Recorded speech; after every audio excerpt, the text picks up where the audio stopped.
Hi, I'm May Ling and I'm 29 years old. Growing up Asian American has its challenges, especially being Chinese American like me. I've faced some unfair treatment because of my background. I've learned to stand up for myself and not let discrimination bring me down. Life has taught me to be tough, so I can handle whatever comes my way. But sometimes people can still surprise me with their ignorance.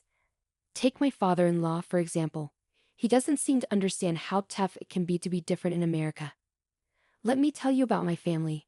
My husband, Mateo, is from the Dominican Republic, and I'm Chinese American. We love exploring each other's cultures and traditions. Recently, Mateo's stepdad, Hiroshi, joined our family. He's also from East Asia like me, which I thought was cool. I was excited to have someone who understood my background. But things changed when Hiroshi came into our lives. Mateo and his mom, Sofia, started speaking more Spanish, especially when Hiroshi was around. At first, I didn't think much of it since Spanish is their first language. Plus, they weren't saying anything bad. I know because I speak Spanish too.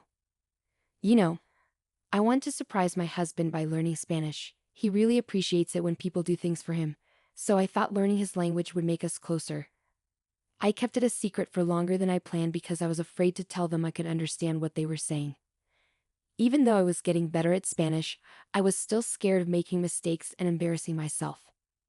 Maybe my fear was a good thing because when Hiroshi came into the picture, Sofia and Mateo started speaking Spanish more often. I thought it was best not to speak Spanish during those times. I mean, imagine joining a family with different cultures and feeling left out by everyone. Out of respect for Hiroshi and because we both shared East Asian backgrounds, I kept talking to him in English.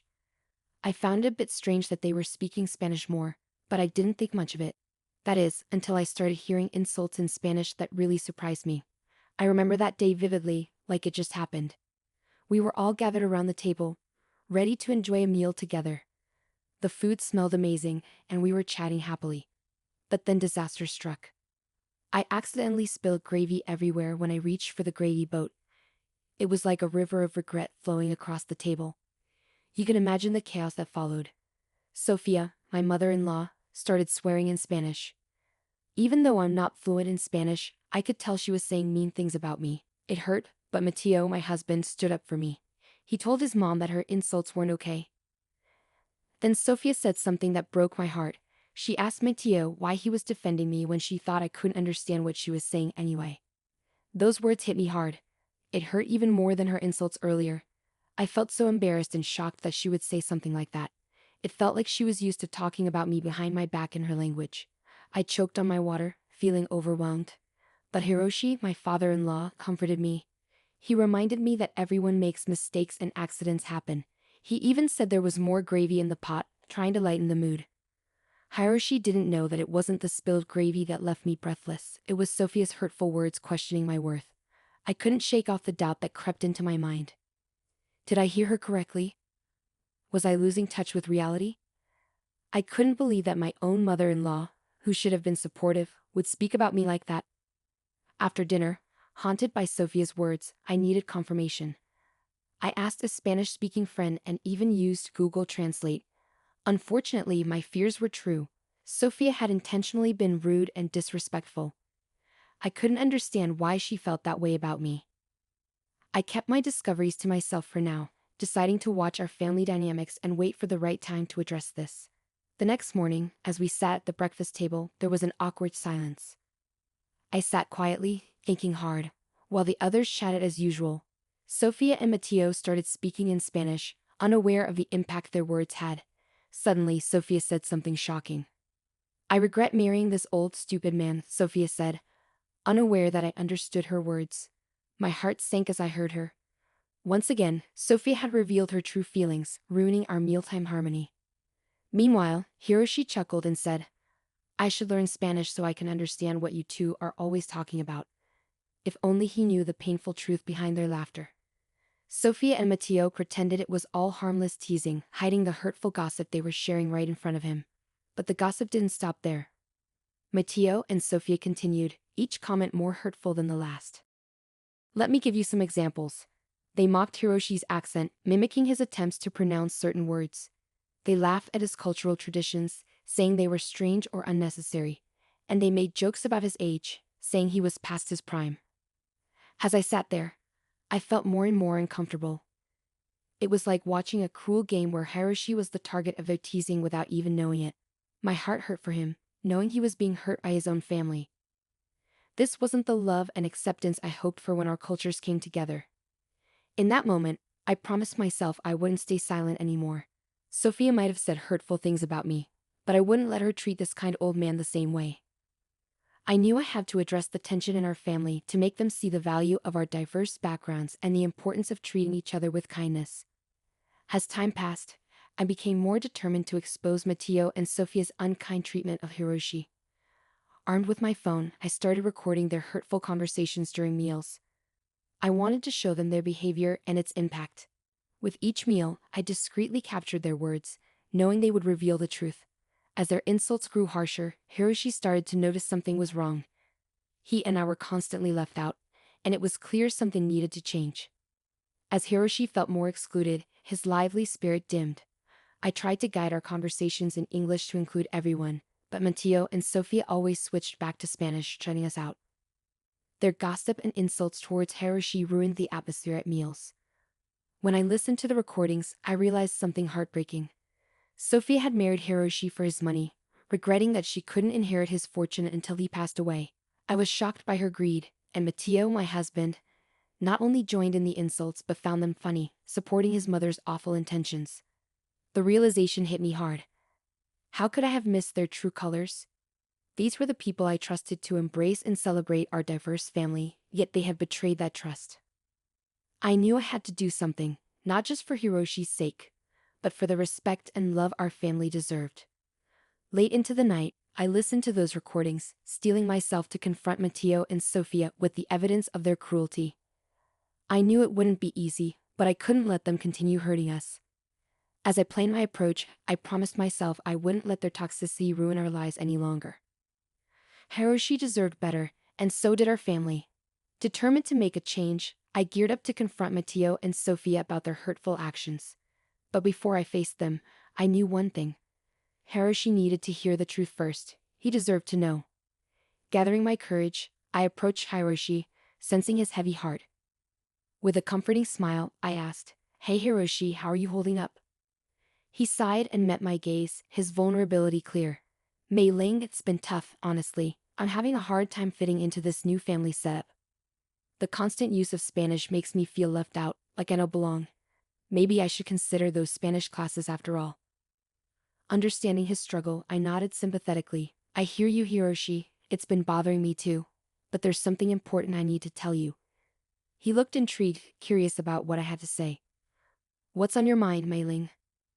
Taking a deep breath, I confessed the secret I'd been keeping. "Hiroshi, I understand Spanish. I've been following every conversation Mateo and Sofia have had. They didn't know because I never joined in on the Spanish talks. I kept it to myself because I felt nervous and embarrassed about my language skills, but I do understand them completely." Hiroshi looked surprised. "Why didn't he tell them? I'm sure they would have helped you with your Spanish." I smiled sadly. "You're probably right, Hiroshi. I was just nervous and embarrassed. I wanted to surprise Mateo once I learned enough Spanish to have a real conversation, but I kept delaying it, worried he wouldn't be impressed. Still, maybe it's a good thing I didn't tell them." "Why do you say that?" "By keeping this secret, I was able to hear their conversations, and what I heard wasn't good. They've been talking about you behind your back, saying hurtful things. The language barrier protected them, but now they'll have to face the consequences." Hiroshi looked confused and concerned. "What do you mean? What have they been saying about me?" I took his hands in mine, speaking firmly. "Hiroshi, they've been making fun of you, mocking you, and saying mean things about you. It's been happening for weeks, and it's terrible that they can talk about you like that." His eyes showed a mix of surprise, hurt, and gratitude. I don't know what to say. "Thank you for telling me the truth. I never thought they would do something like this." "What exactly have they been saying?" he asked, bracing himself for the harsh reality. "Hiroshi, I know this is hard to hear, but I have to be honest with you. Sophia married you for your money, and both she and Mateo are waiting for you to pass away so they can inherit your fortune." As my words sank in, Hiroshi's disbelief turned into shock and confusion. "No, Mei Ling, that can't be true. Sophia loves me and Mateo loves me too. They wouldn't do that. Are you sure you're being honest with me? Maybe it's you who's trying to deceive me. With determination, I assured him, Hiroshi, I wouldn't bring this up without evidence. I recorded their conversations, and you can hear it for yourself. Ask any Spanish-speaking person you know to confirm what they're saying. I then airdropped the recordings to Hiroshi's phone, letting him uncover the truth for himself. Days passed, and the tension between Hiroshi, Sophia, and Mateo grew thicker. I gave Hiroshi space to process everything. Then, one day, he pulled me aside, his face showing a mix of acceptance and gratitude. I owe you an apology. I doubted you, blinded by my love for Sophia. But after talking to my Spanish-speaking friends and listening to those recordings, I believe you. I can't believe they said such awful things about me. What did I do to deserve this? I know, Hiroshi, it's a lot to take in, and I'm sorry, but I felt you needed to know the truth. I've decided to get an annulment. I'm old, May. I can't waste time with people who don't care about me. It's just hard to believe you'll be leaving so soon. Leaving sounds like the right move. I think you should do it. This will be my last night here. Tomorrow, I'll go and won't contact Sophia and Mateo until I'm ready to start the annulment process. But for now, I think I need a break. You deserve real love and peace, Hiroshi, and so do I. With that, Hiroshi and I hugged, and then we both went our separate ways. The next day, just as he said, Hiroshi was gone. He packed his things and left, leaving Sophia and Mateo confused and free to keep talking badly about him. As I put away the dishes, I could hear Sophia and Mateo in the nearby living room. Their insults towards Hiroshi made me furious. Why were they being so cruel? Finally, I couldn't take it anymore. With a surge of confidence, I decided to confront them about their hurtful behavior. Enough was enough. I know exactly what you've been saying about Hiroshi in your secret Spanish conversations, I said firmly. Sophia's face went pale, and she looked shocked. Mateo tried to act innocent. You don't know what you're talking about, he insisted. At that moment, I unleashed a side of me they had never seen before. Speaking fluent Spanish, I confronted them directly. Don't underestimate me. I've understood everything you two have been saying for the past 3 weeks. You've been insulting and disrespecting Hiroshi since he entered our lives. Mateo looked embarrassed, avoiding eye contact. They were caught in their lies. Finally, Mateo spoke up, his voice filled with curiosity, regret, and perhaps even hurt. Why didn't you tell me you could speak Spanish? You're really good. I gave a bitter smile. I was embarrassed by my imperfect Spanish, but now I see that it helped me uncover the truth about your true intentions towards Hiroshi. Their eyes widened in shock, struggling to comprehend the gravity of the situation. Sophia's voice shook as she asked, What do you mean, May Ling? I took a deep breath, revealing the truth bit by bit. I've told Hiroshi everything. He's on vacation now, away from this toxic environment. And because of what he's learned, he's going to pursue an annulment. So you won't get the money. Confusion and panic filled the room as Sophia and Mateo realized the consequences of their actions.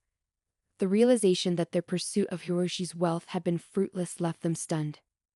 You see, Sophia and Mateo, greed and manipulation may have clouded your judgment temporarily. But in the end, the truth won out.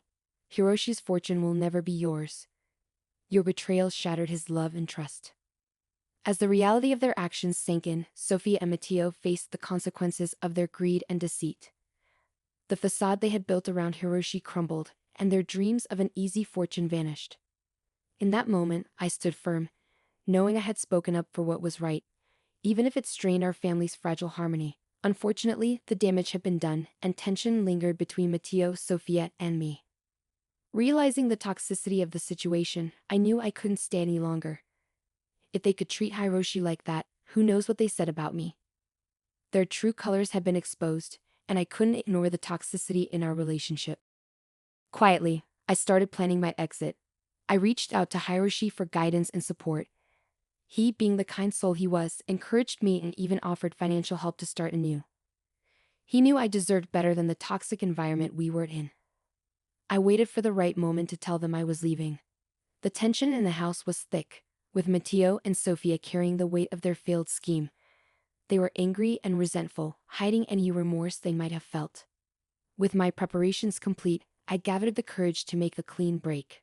The perfect moment came, and with my bags packed and determination in my heart, I faced Mateo and Sophia. I calmly told them that their actions had destroyed the trust and love between us. Staying in such a toxic environment would only hurt us more. Their faces twisted with anger and regret as they realized the consequences of their behavior. In that moment, I made my decision to leave. Standing tall, I asserted my worth and declared my independence. Their attempts to persuade me otherwise were futile. I had made up my mind, and nothing could change it. With a final farewell, I walked away from the toxicity that had plagued our lives, stepping into a new chapter. As I journeyed towards self-discovery and freedom, I carried the lessons learned with me. No longer would I be confined by others' expectations and judgments. I had found my voice and would use it to shape my destiny, leaving behind the negativity that once consumed me. It was time to embrace my strength and forge a path true to myself.